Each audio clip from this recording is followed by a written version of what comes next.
Bonjour, bonsoir, dear friends. Welcome to JCB Live. Today, we're going to have an exceptional happy hour. It's going to be a lot of fun. It's going to be entertaining. It's going to be bilingual. She's extremely suave, very charming, beautiful. She knows everything about wine. She's an educator, a wine journalist.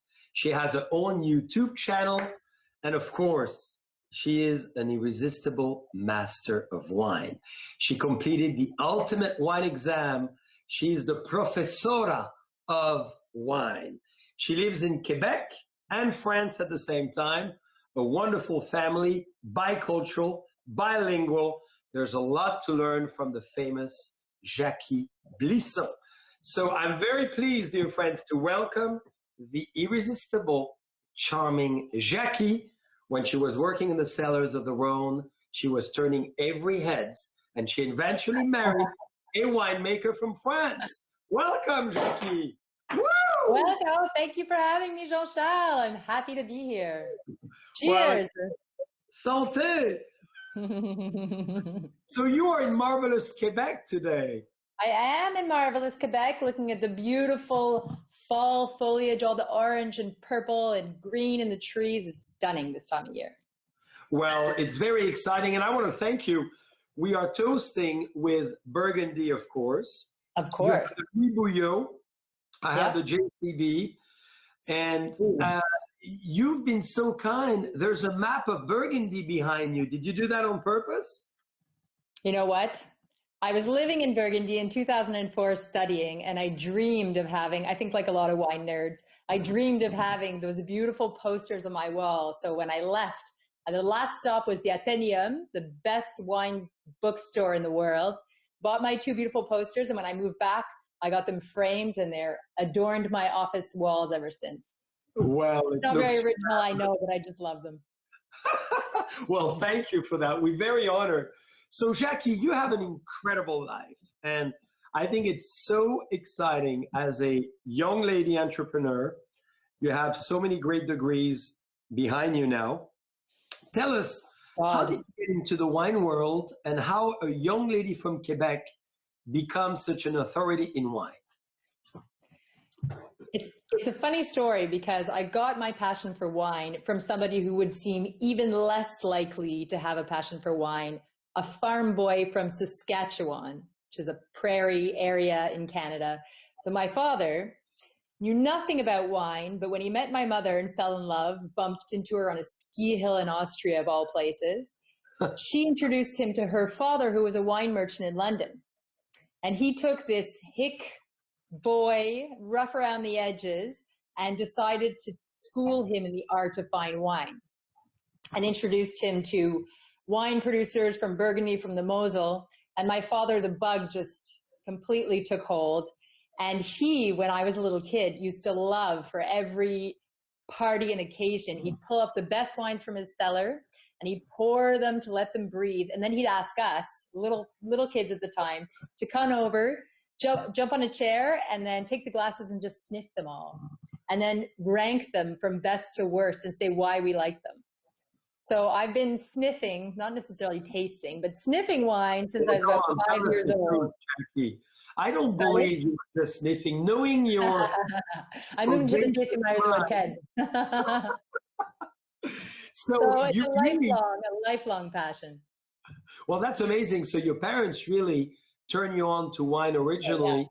Yeah, and then what was the moment? Because I think a lot of our friends who are with us today, and I could see that on the chat, are always asking, what was the decisive moment for Jacky to actually decide to make a career?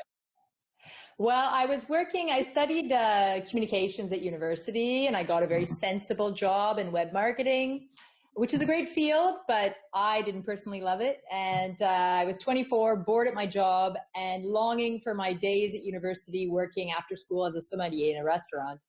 And I just thought, I'm too young to already hate my job. I'm going to change paths. And my mother had kept in contact with a wine family from Burgundy that we knew, the Vionnot. Yeah. You know as well, obviously. And they suggested a school in Burgundy at the CFPPA de Beaune. It was called International Wine Commerce Studies, Connaissance et Commerce International du Vin. So I decided to just pack it all up, pick up stakes and move to Burgundy and spend a year. I thought I was going to spend 9 months just studying and then come right back to Quebec. But I got offered a stage, an internship, which led to a job. And then 11 years went by. I was still in France. So the first time it was not even a Frenchman who convinced you to stay. No, it was wine. It was all about the wine. I decided to study at the Mecca of fine wine in Burgundy. But that's a great advice for people. So you basically realized as young as 24-year-old, communication is not what you want to do in that form. And you change your life, really. Yeah. I mean, I think communications is great because it plays into everything you do afterwards and has a big impact on my work today. But just the day-to-day office life, I just wasn't loving it. I was on the metro every morning looking at all these tired, grumpy faces. And I thought, I'm too young to dislike what I do and be bored every day. So. And what made you say to yourself, this is going to be wine, and that's what I want to make my life around? I think, I'm not sure if when I originally did my studies, I really was sure that I'd be able to make a career out of it forever, but I thought I'm going to give it a go. I'll give it a try and see what happens. And the practical side of my mind said, if I do a commerce degree within wine, I'll always find a job, at least in sales, and it'll keep me on the periphery of the wine world and see where it takes me. That's fantastic. So as you're the experts of wine, and we're going to go soon on wine tasting, but we're starting with Burgundy, so you're going to have to describe wine for us, because you are the ladies with words. Not only you make it too, and then you know how to taste it. So tell us what you feel and what those bubbles are giving you as excitement. Ooh. Well, first of all, Raymond Bourgogne for me is some of the best value there is when it comes to traditional method sparkling wines from France. I'm always telling people if they're worried that it's better to pick up a great Raymond Bourgogne than a cheap champagne.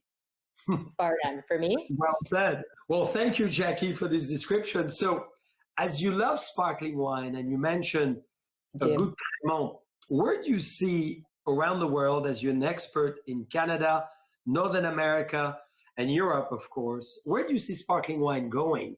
And do you see a lot of people, you with your girlfriends, enjoying sparkling as well?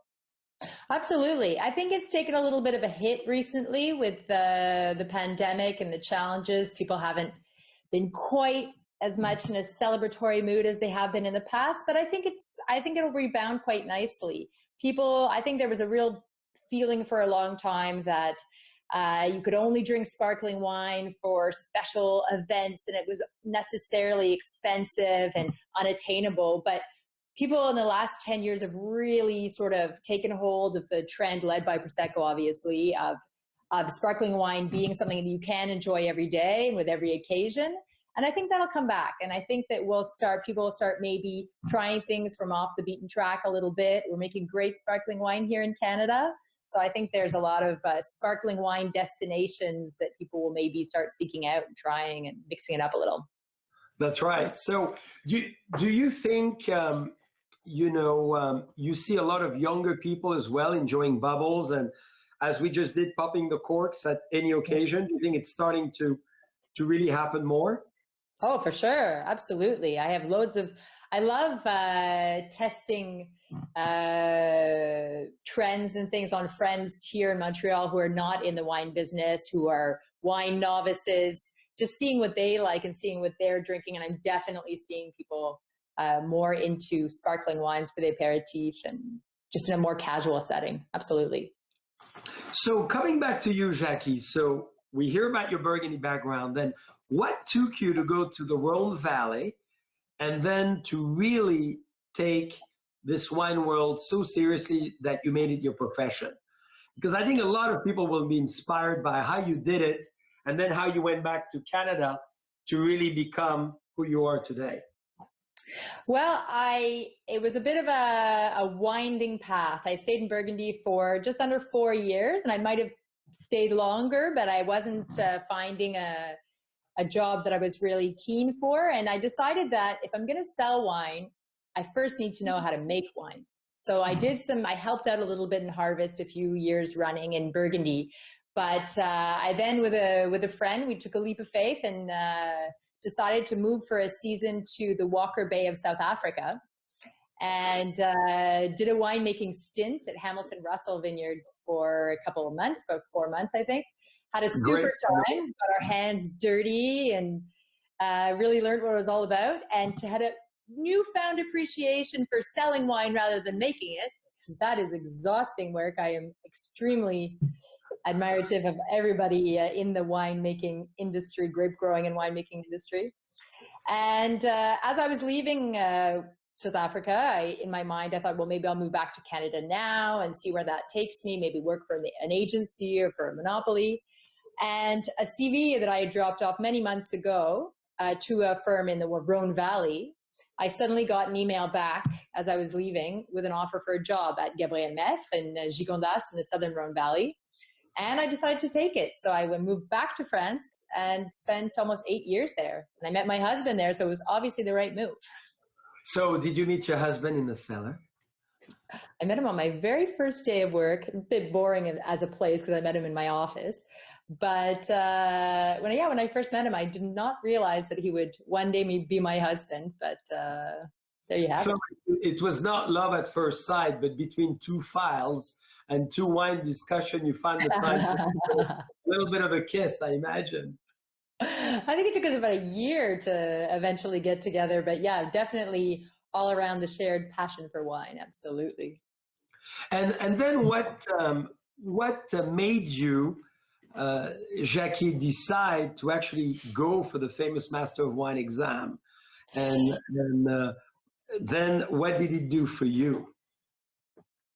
It took me it was actually a joke that I had, a running joke that I had with my father for many years. When I first said, I love to study wine, I'm going to go to Burgundy and really pursue this. We always joked that the ultimate goal would be the Master of Wine. And he had this huge library of wine books, and 90% of them were written by people with MW after their name. So he said, if you're really going to do this seriously, that's the end game. And I always had this in my mind. And when I was living in Burgundy, I did my studies there and thought, that's enough. I've studied enough. I'm going to work now. But it kept creeping back every couple of years. And I even went to a Master of Wine introductory seminary in 2008. And they started talking about, the amount of work, the amount of determination, the amount of focus that it requires. And it kind of scared me off for a few years. I was working as an export manager at the time. I was traveling like crazy. And I thought, no, this is too much. This is nuts. But the idea stayed there. And unfortunately, my father passed away in 2008. And he left me a little bit of money.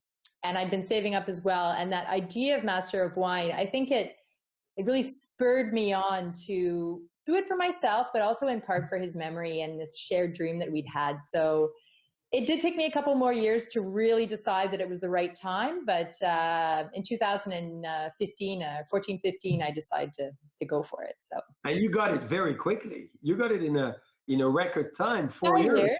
5 years. I took a year off when I was pregnant with my second son, but it was okay. Well, I'm agreeing to that. I think it's a record, to get it so quickly.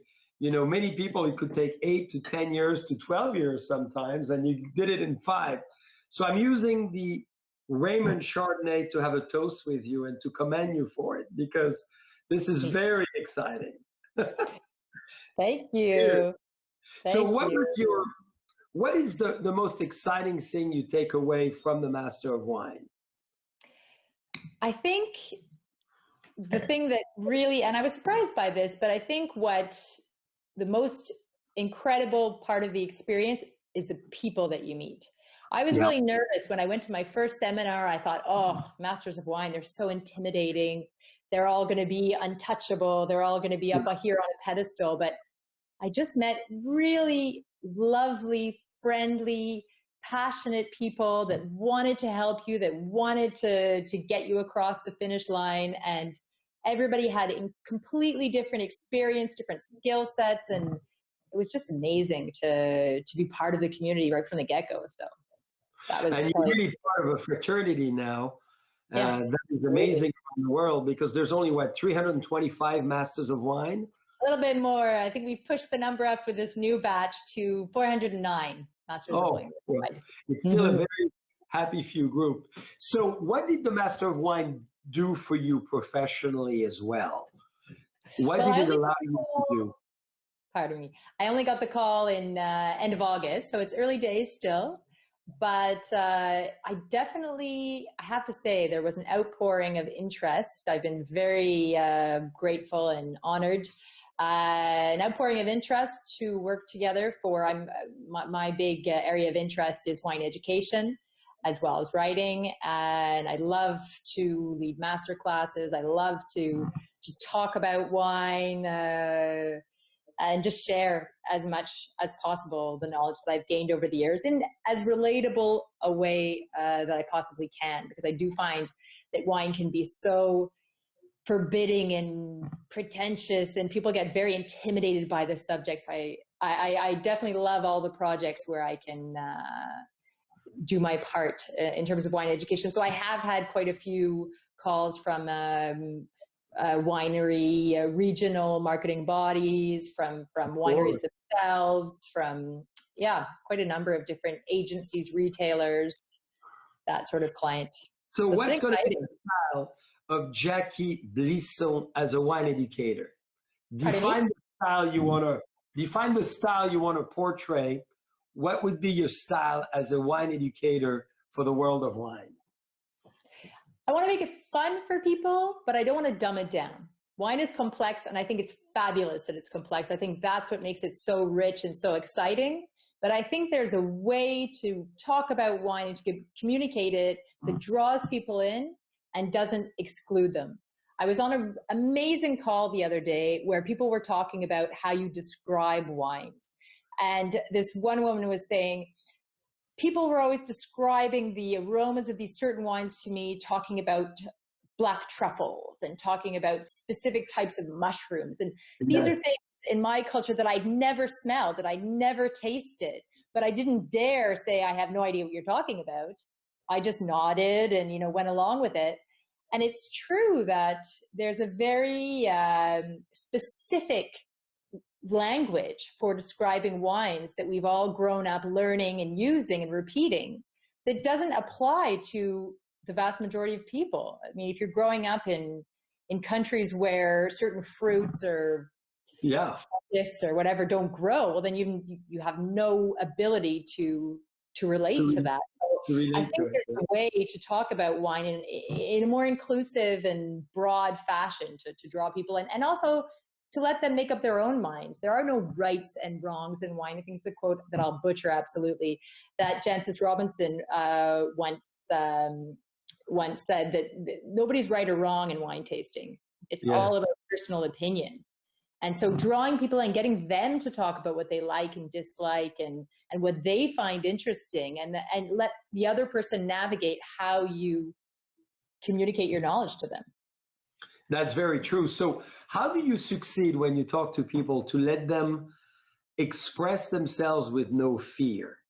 Because it's not necessarily easy. It's one thing to say, go for it and describe the wine as you sense it. But what clues do you give them so they feel very comfortable to go there? That is so true. I thought at first I could just ask people to speak, and you're met by a deafening silence every time. It's true. Everybody's afraid to be the first one to jump in, and they hesitate and say, I think I'm smelling flowers. Is that right?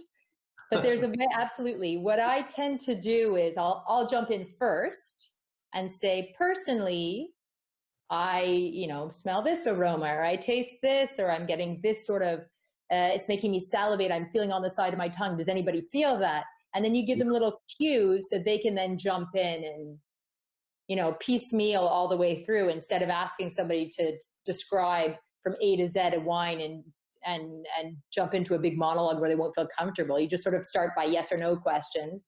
And then as people feel more comfortable, they might say a few more words and a few more words, and you're just kind of teasing it out of them. That's right. Well, why don't you do that with us right now? You have the glass. Oh, you're putting me on the Why spot. don't you tease us and you get us into your world right now? I'm going to do it with you, as if Okay. I've never All tasted right. wine, which is almost the case. This is very cheeky of you. So Tem- we're tasting the Raymond family classic Chardonnay. And personally, I get a lot of ripe fruit. You can tell that it's ripe fruit because you get all those lovely, almost macerated yellow fruit notes on it. Sort of peach and pear. Are those the sort of things that you're getting, Jean-Charles, or is there anything? Absolutely. I'm relating to you 100%. But I love the ripeness right at first, which is, you know, how do we define ripeness? It's never that easy to It is someone. very difficult. You know, I as an often talk evolution about of a a fruit food. spectrum.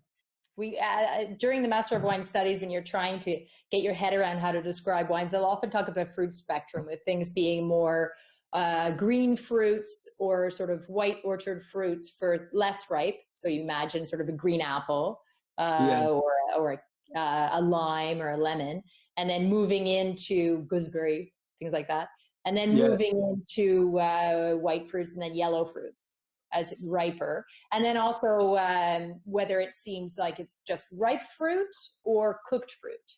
Once you get into sort of more stewed or macerated fruits, then you're really getting to those very, very ripe aromas.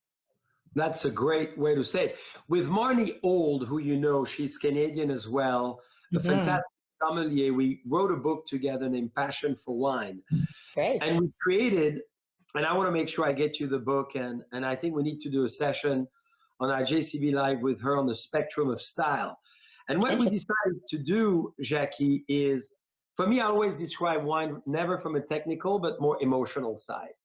So we decided to use 5 keywords: vivacious, sensual, powerful, seductive, etc. And each of those words are related to an actress. So vivacious is obviously Brigitte Bardot. And then powerful is Elizabeth Taylor. Sensuous is, of course, Sophia Loren. And we went through the correlation of the wine, the actress, and then a few metrics that allows people to totally analyze the wine in a certain way. And I think that's what is very important. And we've had a lot of people telling us that's what I use now as a reference. It allows me to categorize wine easily. Yeah, so I definitely think the Jacky one now. Ooh, but I'll do it with men. I'm not going to do it with women. Perfect. I'm sure a lot of women need that too, and men too. I'm sure too. I do like the idea of using more emotional terms and using words like vivacious when you're thinking about a Sauvignon Blanc or something with a Chablis, something with great acidity that's really lively on the palate. Saying something is lively rather than saying crisp acidity, you get a sense of what that means without having to learn a technical jargon. So yeah, I think using adjectives and descriptors and emotional terms like that makes it more relatable, makes it more fun for people, I think. Absolutely. Sure. So now, Jacky, I'm going to go on the red wine, on the Burgundy Pinot, because we're going to have to continue with Pinot Noir and Burgundy. And I would love to ask you, how is it as a woman, because you're a great example of a young lady at a young age who went to a foreign country, 3,000 miles away from your home, and decided to change your career, your life, met a French husband, and change your life dramatically and enter the wine world, which has always been known, historically at least, as more of a masculine type of profession. How has it been as a woman to carve yourself such a great place in the wine world? It's been fairly, I would say, as time has gone by, it's become easier and easier. Okay. When I first started out studying in Burgundy, I love Burgundy. Burgundy is so dear to my heart, but it was quite a male-dominant workplace when I was there in the early 2000s, absolutely. And I did find when I finished my studies, I was really keen to stay. I'd made some great friends. it was very, very hard as a woman to find a good job in sales. Every CV I sent out, I was being offered secretarial positions, whereas in the Rhone Valley, I was being offered export manager positions. So right. I did find that, and it was the same, you know, it wasn't just Burgundy. I found the same in Bordeaux. I went for a few job interviews over there, but every time they'd say, oh, you're a woman, you're young, wouldn't necessarily say it, but I would feel the insinuation and be offered a lesser position considering my work experience and my studies. And so I definitely found in my early days, there was that sort of hill to climb up a little bit. But in more recent years, I have to say that having worked a number of years in the industry and having studied what I've studied, I haven't personally felt that there's been a lot of barriers in place. And especially here, since I've been moved back to Canada, I don't feel any barriers. So what you recommend to ladies wanting to get into the wine world? What would be your words for them? It's going to sound really simple when I say it like this, but just do it. I meet so many people who say, oh, you're so lucky. Oh, what a great industry. You're so lucky. You just do it. It's a wonderful world to work in. My father joked when I first said I wanted to work in wine, said, you'll have a great time. You won't make any money, but you'll have a great time. It's definitely not. If you want to make a fortune, you may be better off going into investment banking or becoming a lawyer or something like that. But it's incredible. I've never met anybody who worked in wine who didn't love it. So you're surrounded by people who are passionate about what they do all the time. And there's so many great schools. I think you'd first have to decide whether you want to go down more of a service path, a sommelier type route, or, I mean, there are so many different roles you could take on if you're between grape growing and winemaking, wine commerce and wine service. There's so many and so many more. There's a million different jobs out there, and there's a million different styles of education and universities and courses that you can take. Start with a little course, see how you like it, and just build from there, really. And I personally think if you can, it's always best to go and live the experience in wine country. That's right. So we selected a wine for you, which was actually created by ladies, the Ursuline waters, in the early 17th century in Burgundy, because they played a very big role as women, as you know, making wine as well, all the way back, 300 years ago in the heart of Burgundy. So what role do you think women have as a great role to play in the wine world, and where they can really add another dimension to what has been done before? That's a great question. It's a complicated question too, but I think what women can add is more of a, I hate to say that men don't have sensitivity to them, but I think there's that added nuance that women can bring, a sort of a creativity, a sensitivity, maybe not a gentle touch. I don't like to stereotype, but I definitely think there's just that nuance to add to the dimension of what men in wine have already brought. I definitely find that not always, maybe it's overgeneralizing, but a lot of the wines that have been crafted by women winemaker and women winemaking teams often have that very elegant touch to them that I find so interesting. And I think that it's the melding of the two, of women and men together, working together to make each other stronger and to build a stronger whole. That's really interesting. Not one or the other, but together. Yeah. I love that. Very well said. And this is how the last wine we're just enjoying is made, with Laure Guillotot and Grégory Patria, two. I didn't know that. And the previous wine you tried is made exclusively by a lady named Stephanie Putnam here in Napa Valley. So I really believe, I agree with you, the association of femininity, masculinity, male, female, creates magic in the glass. Absolutely. So now, Jacky, you've done every parts of the wine world, from making the wine to selling the wine to representing the wine to talking about the wines. Now, tell us about your future in education and your new YouTube channel, and how you've been dealing with this last 7 months as an educator, a mother, a wife, and loving wine. The last little period has been challenging because I was, when everything sort of shut down here in the month of March, I was still working on my research paper, and I suddenly found out that my darling 5 and 3-year-old boys would be home with me all day while I tried to write a 10,000-word research paper. How fortunate. And so it was a bit of a tricky time, and I have to say that I did put professional development a little bit on hold during that time so that I could get that research paper written in the evenings while trying to entertain my little darlings during the day. And so it's really been this past summer, and now that I'm ramping back up. So I have a million projects on the go. The YouTube also unfortunately had to sort of take back seat for a while I concentrated on family and MW. Of course. But now it's really an exciting time because I've got some cool offers coming in. I've got a million ideas, and I'm just really starting to flesh them out and figure out what the future has in store.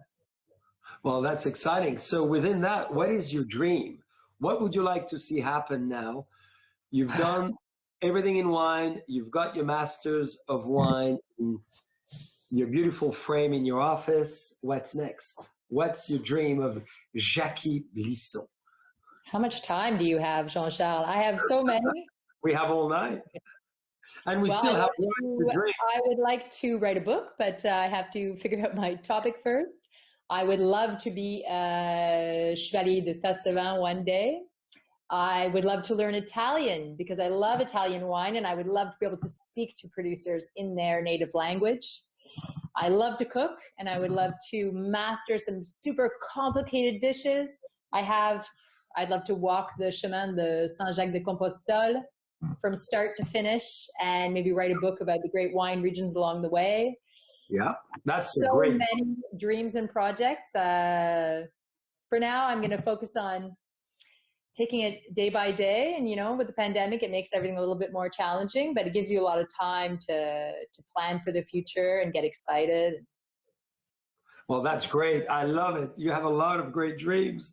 So now, Jacky, as a final message, would you like to send to all our friends viewing and listening today? What would be your ultimate message within this great time we're living in?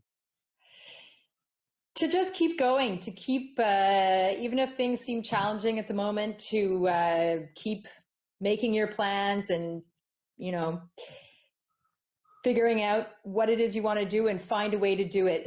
There's obviously a lot of things that have been put on hold at the moment, but there's also a lot of great opportunities, great sort of alternative, interesting developments happening. And so just keep going and keep finding reasons to smile and to celebrate, because I think even especially in the hardest times, we have to seize every possible moment of joy and really focus on it. Well, we love your positivism.